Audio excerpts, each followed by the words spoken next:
Background டைரக்டர்ன்ற பொசிஷன்ல இருக்கேன்.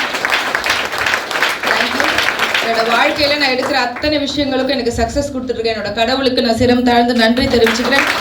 Friends, இந்த வாய்ப்பை எடுக்கும்போது வெஸ்டீஜ் அப்படின்றதுக்கு அப்புறம் கனவுகள் ரொம்ப பெருசா வளர ஆரம்பிச்சது. ஒரு நாடுகள் 2 நாடுகள் இல்ல, வெஸ்டீஜ் மூலமா என் கணவரோட 25 நாடுகள் சுத்தி பார்த்துட்டு வந்திருக்கேன். அது மட்டும் இல்ல, கல்யாணம் ஆகி ஹனிமூனுக்கும் போல, கல்யாணம் ஆகி ஃபர்ஸ்ட் இயர் ஆனிவர்சரிக்கும் பெருசா எங்கேயும் போல. ஏன்னா ஹஸ்பண்ட் தான் கல்யாணம் பண்ணிட்டு அவர் சொன்னாங்க, பட்ஜெட் இல்லம்மா அப்படி பரவாயில்ல அப்படின்னு அட்ஜஸ்ட் பண்ணிட்டு. எல்லாரோட லைஃப் அதானே. திருமணம் முன்னாடி வரைக்கும் நிறைய கனவுகள் தான் இருக்கும், திருமணத்துக்கு அப்புறம் காம்ப்ரமைஸ் மட்டும் தான் லைஃபே. அப்படி போயிட்டு இருந்த எங்களுக்கு 25வது வருஷம் ஆனிவர்சரிக்கு நானும் என் கணவரை வாழ்ந்தது நாங்க 2 பேர் தானே. அதனால நாங்க 2 பேரும் சேர்ந்து சுவிட்சர்லாந்து போயிட்டு வெஸ்டீஜ் மூலமா 7 நாட்கள் அந்த 25th ஆனிவர்சரியை செலிப்ரேட் பண்றோம்.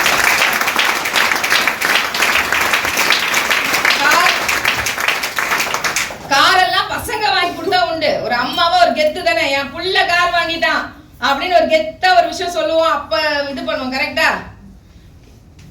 இன்னைக்கு ஒரு விஷயத்த புரிஞ்சுக்கிற பசங்க வளர வளர வளர அவங்களோட வாழ்க்கை தனித்தனியா தான் இருக்கு. வெஸ்டீஜ் அப்படின்ற ஒரு வாய்ப்பு இல்லைன்னா, ஒரு அம்மா அப்படின்னு சொல்லப்படுறவங்க எல்லா பெண்களுக்கும் என்ன தெரியுமா, இவங்களோட பொண்ணு, இவங்களோட பொண்டாட்டி, மைக்கேல் வைஃப்னு சொன்னா அவ்வளவு கெத்து எனக்கு. அப்பெல்லாம் இவங்களோட அம்மா இப்படின்ற ஒரு வாழ்க்கை மட்டும்தான் பெண்களுக்கு இருக்கு. அதுல ஒரு பெரிய பெருமை, அதுல ஒரு பெரிய சந்தோஷம். ஆனா வாழ்க்கை இன்னைக்கு எப்படி இருக்குன்னா, இந்த பிள்ளைங்க வளர்ந்து அவங்களோட வாழ்க்கை அப்படின்றத வந்து தனியா, அவங்க நம்மளோட ரொம்ப க்ளோஸா இருக்க மாட்டாங்க. ஒரு ஸ்டேஜ் மேல அவங்களோட லைஃப்ல தனி அப்படின்றத பார்க்கும்போது எப்படிப்பட்ட ஒரு வாய்ப்புக்குள்ள நம்ம இருக்கோம் அப்படின்னு தோணுது. ஏன்னா இன்னைக்கு எனக்குன்னு ஒரு வாழ்க்கை. ஏன்னா நம்ம லேடிஸ் நிறைய பேர் நம்மள லவ் பண்ணவே மாட்டோம். கரெக்டா?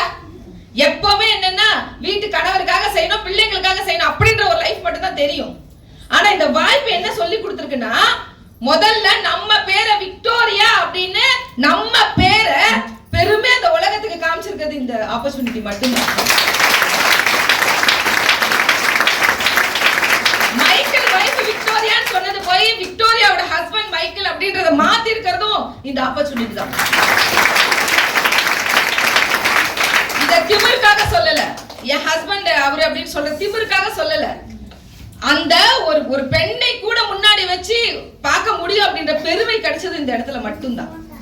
அப்ப யோசிச்சு பாருங்க, நீங்க ஒரு கார் இல்ல, 2 கார்கள் இல்ல, 3 கார்கள். ஃபர்ஸ்ட் பாத்தீங்கன்னா 11 லட்சம் மதிப்புள்ள நிசான் சன்னி. அதுக்கப்புறமா வந்து பாத்தீங்கன்னா இன்னைக்கு உலகத்தின் மிகப்பெரிய கோடீஸ்வரர்கள் பயணம் பண்ணக்கூடிய, நாங்க ரொம்ப கஷ்டத்துல இருக்கும் போது எங்க சொந்தக்காரெல்லாம் வந்து சொன்னாங்க, எவ்வளவு புண்ணியம் பண்ணிருக்காங்க அவங்க புருஷன், என்ன கடவுள் கூட கண்ணு இல்லையா, கருணையே இல்லையா, இப்படி ஆயிடுச்சு உங்க லைஃப், அவ்வளவுதான் உங்க லைஃப் முடிஞ்சு போச்சுன்ற அளவுக்கு தான் எங்களோட காதுகள்ல நிறைய வார்த்தைகள் விழுந்துச்சு. எப்பவுமே ஆறுதல் சொல்றன்ற பேர்ல நிறைய பேர் பயத்தை கொடுத்துட்டு போவாங்கல்ல லைஃப்ல. அந்த பயம் நம்மள அப்படியே என்ன பண்ணிடும், ஒரு மூலையில ஒதுக்கிடும். கரெக்டுங்களா? அப்படி இல்லாம இன்னைக்கு ஒரே ஒரு விஷயம் தான், கஷ்டம் திக்கட்டவங்களுக்கு தெய்வம் தொண்டைன்னு சொல்லுவாங்களே. நமக்கு எப்ப கஷ்டம் வருதோ அப்பதான், நம்ம குழந்தைக்கு ரொம்ப கஷ்டமா இருந்தா அப்பா தானே அந்த குழந்தைய தானே கேர் பண்ணி பாப்பாரு. அந்த நம்பிக்கை, இந்த கஷ்டத்துல நான் இருக்கேன், மேல இருக்கவன் இருக்கான்ல, ஃபீல்ட் ஒர்க் யார் பண்ண முடியும்? நான் தான் பண்ண முடியும். மிராக்கிள் யார் பண்ண முடியும்? அவன் தான் பண்ண முடியும். அவன் வந்து ஃபீல்ட் ஒர்க்லாம் பண்ண முடியாது. மிராக்கிள் நம்மளால பண்ண முடியாது. எனக்கு ஒண்ணு மட்டும் தான் புரிஞ்சுது, வேலையை நான் செய்வேன். அவன் என்ன சொல்றேன்னு நினைக்காதீங்க, நான் அப்படி ஒரு நெருக்கம் எங்களுக்குள்ள, அதனால சொல்றேன். அப்போ ஃபீல்ட் ஒர்க்கை நான் பண்ணிட்டு டெய்லி நைட்டு போய் சொல்வேன், இந்த பார் இன்னைக்கு ஃபீல்ட் ஒர்க்கை நான் முடிச்சிட்டேன், நான் தூங்க போறேன், நீ முடிச்சுக்கோ, உன் மிராக்கிள் பாக்கி இருக்கு அப்படின்னு. அந்த மிராக்கிளும் ஒர்க்கும் சேர்ந்துதான் இன்னைக்கு தொட்டு பார்க்க கூட நிறைய பேர் ஆசைப்படுற கார்ல என் குழந்தைங்க இதோட லைஃப் முடிஞ்சிடும் சொன்ன இடத்துல எங்க வாழ்க்கை மிகப்பெரிய லெவல்ல ராஜாக்கத்தோட ஆரம்பிச்சிருக்கு.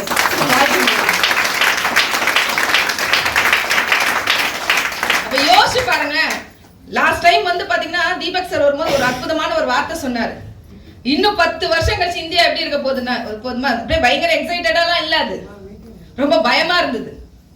ஏன்னா இன்னைக்கு யுஎஸ் இப்படி இருக்கு, சைனா இப்படி இருக்கு, எல்லாம் அப்படி இருக்கு இப்படி இருக்கு அப்படின்னு சொல்லிட்டு இந்தியாவும் டெக்னாலஜில மாறிடும் அப்படின்னு சொன்னாரு. அப்ப நான் யோசிக்கிறேன், நம்ம வாழ்ந்த வாழ்க்கை கூட நம்ம பிள்ளைங்களுக்கு இல்ல. என்ன மாதிரி ஒரு கனவுகளோட ஒவ்வொரு பிள்ளைங்களும் படிக்குது தெரியுமா? இன்னைக்கு ஏஐ படிக்கலாம்னா அதுக்கு அடுத்த டெக்னாலஜி வருது, மாறிக்கிட்டே இருக்கு உலகம். அப்ப என்ன படிச்சாலும் பிள்ளைங்களுக்கு ஏத்த ஆப்பர்ச்சுனிட்டின்றது இன்னைக்கு பெருசா இருக்கு. அப்ப எப்படி இருக்கும் 10 வருஷம் கழிச்சு? வேலையா இருக்காதா? வேலை இருக்கும்.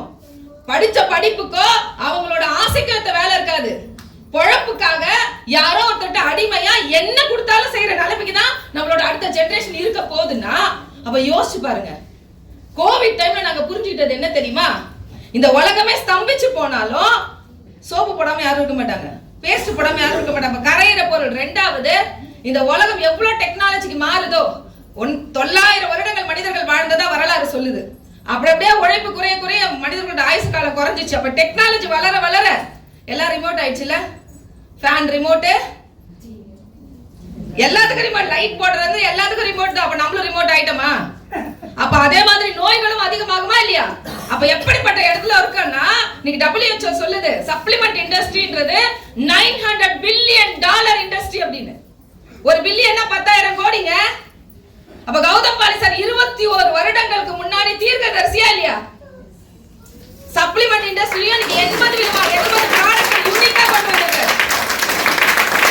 எந்த நெட்வொர்க் மார்க்கெட்லயும் இல்லாத அளவுக்கு இன்னைக்கு ICMR சர்டிபிகேஷனோட ஒரு நிறுவனத்துல ஒரு சில ப்ராடக்ட்ஸ் இருக்குன்னா அது வெஸ்டீஜ் மட்டும்தான். அப்ப லேடிஸ் நிறைய புரிஞ்சுக்கணும். ஆண்கள் அப்படின்றவங்க இயற்கையாவே வேலை செய்யணும் அப்படின்றதுக்காகவே வடிவமைக்கப்பட்டவங்க. ஏன்னா அவங்க வேலை செய்யலாம், ஒண்ணும் பண்ண முடியாது. ஆனா பெண்கள் எத்தனை பேர் ஒரு விஷயத்தை யோசிக்கிறோம். நம்ம பிள்ளைங்க எதுனாலும் அம்மா கிட்ட தானே வந்து சொல்லும். ஆசையா கஷ்டம்னாலும் எதுனாலும் எல்லாம் அம்மா கிட்ட வந்து சொல்லும். அப்ப யோசிச்சு பாருங்க, நம்மளோட பசங்களோட ஃபியூச்சர் உண்மையிலேயே ரொம்ப சிறப்பா இருக்கணும்னா ஒரு பெண்ணும் முடிவு பண்ணி இந்த 1 இயர் நான் டெடிகேஷனா இங்க என்ன நடக்குதோ அந்த இடத்துல நான் இருப்பேன்னு முடிவு பண்ணா இங்க எல்லாருக்கும் அந்த வெற்றி தானே உங்களுக்கும் இருக்கு. இல்ல ஒரு மீட்டிங் வரோம் அப்படியே வந்துட்டோம் பார்த்துட்டோம் போயிட்டோம் அப்படின்னு நீங்க நினைச்சீங்கன்னா அடுத்த 10 வருஷத்துல உலகம் மாறி இருக்கும், நிறைய விஷயங்கள் மாறி இருக்கும். உங்ககிட்ட என்ன இருக்கும்? கோவிட் போய் 6 வருஷம் ஆச்சுங்க. வீட்டுல இருக்கிறதெல்லாம் பழசாயிடுச்சு. டிவி, ஃப்ரிட்ஜ், பைக்கு, நம்மளும் தான் வயசாயிட்டே இருக்குல்ல. ஆனா மாற்றங்கள் எதுவுமே வரலையே. இன்னையில இருந்து மாறணும் அப்படின்னு ஆரம்பிச்சா எவ்வளவு பெரிய இண்டஸ்ட்ரி இது. எந்த அளவுக்கு என்ன நிறைய பேர் சோப்பு விற்கிறதா பாத்துட்டு இருக்கீங்க. இதை சோப்புலயே 5,000 10,000 கோடி டர்ன் மல்டி பில்லியன் டாலர் புழங்கக்கூடிய இண்டஸ்ட்ரியோட டிஸ்ட்ரிபியூட்டர் நீங்க. சாதாரண இடத்துல வந்து உட்கார்ந்து இல்ல. இத கரெக்டா புரிஞ்சோம் அப்படின்னா நிச்சயமாக இந்தியா மிகப்பெரிய டெக்னாலஜி நாடா மாறும்போது நம்மளோட சொல்லுவாங்கல்ல, இன்னைக்கு என்ன விலைவாசின்றது சத்தியமா எங்களுக்கு தெரியாதுங்க. அரிசி என்ன விக்குது, வெங்காயம் என்ன விக்குது தக்க தெரியாது. காசு வந்தா அதான் எதையாவது நம்ம மாத்த முடியுமா? இந்த உலகத்துல எதையாவது நீங்க விலைவாசியோ இல்ல எதையுமே உங்களால ஒரு விஷயத்த கூட நகர்த்தவும் முடியாது, மாத்த முடியும். எதுவும் உங்க கையில இல்ல. ஒன்னே ஒண்ணு மாத்த முடியும். வரவுக்கு ஏத்த செலவு பண்ணக்கூடாது, செலவுக்கு ஏத்த மாதிரி என் வரவை அமைக்கணும்னு நினைச்சு இந்த இடத்துல நான் என் வாழ்க்கைய மாத்திக்கணும் நீங்க நினைச்சா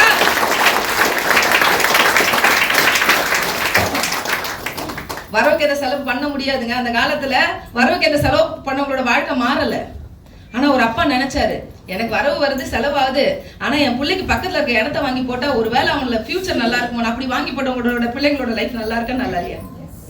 அப்ப இன்னைக்கு நீங்க திங்க் பண்ணீங்க அப்படின்னா அடுத்த 10 வருடத்துல இந்த இந்தியா டெக்னாலஜியா மாறும் போது நம்மளோட வருமானம் நம்ம பிள்ளைங்களுக்கு எப்படி இருக்கும் தெரியுமா? அது நம்மளோட பென்ஷன் மட்டும் இல்ல, நம்ம பிள்ளைங்களுக்கு அடுத்த வாழ்க்கைக்கான அடுத்த அவங்களோட ஃபியூச்சருக்கான ஒரு மிகப்பெரிய ஆதாயமா ஒரு அம்மாவா நீங்க இருக்கணும், ஒரு அப்பாவா நீங்க இருக்கணும். அதுக்கான ஒரு அற்புதமான வழி அது மட்டும் இல்ல நம்ம தமிழ்நாட்டுல இருக்கும். நான் ஆந்திராலாம் போகும்போது ஒரு விஷயத்தை மட்டும் பார்த்துட்டு வருவேன். என்ன தெரியுமா? பயங்கரமான கூட்டம் இருக்கும். 5,000 பேர் 10,000 பேர் 20,000 பேர்லாம் கூட்டத்தை கூட்டுறாங்க. ஆனா இங்க RS ராஜன் சார் கொடுக்குற அந்த அறிவும் நாலேஜும் அங்கெல்லாம் கிடையாதுங்க. அப்ப இங்க அறிவு இருக்கு, சொல்லி கொடுக்க களம் இருக்கு, மிகப்பெரிய ஃபியூச்சர் 10 வருஷத்துல பெரிய பில்லியன் டாலர் இண்டஸ்ட்ரிக்குள்ள நம்ம இருக்கோம் அப்படின்னா தமிழ்நாடு தான் காமிச்சிச்சு. வெஸ்டீஜ்ல தமிழ்நாடு தான் நம்பர் 1. இவங்க தான் பிசினஸ் பண்ணணும் அப்படின்னு வெற்றியில காமிச்சவங்க. நம்ம இப்ப 3வது இடத்துல இருக்கோம். இருக்கலாமா? நம்ம நினைச்சா நம்பர் 1க்கு வர முடியும். அதுக்கான களம் இங்க இருக்கு. எல்லாரும் முயற்சி எடுத்தா நம்ம வாழ்க்கையை மாத்திக்க முடியும், நிறைய பேரோட வாழ்க்கையை மாத்திக்க முடியும். Wish you well. Thank you so much. Thank you.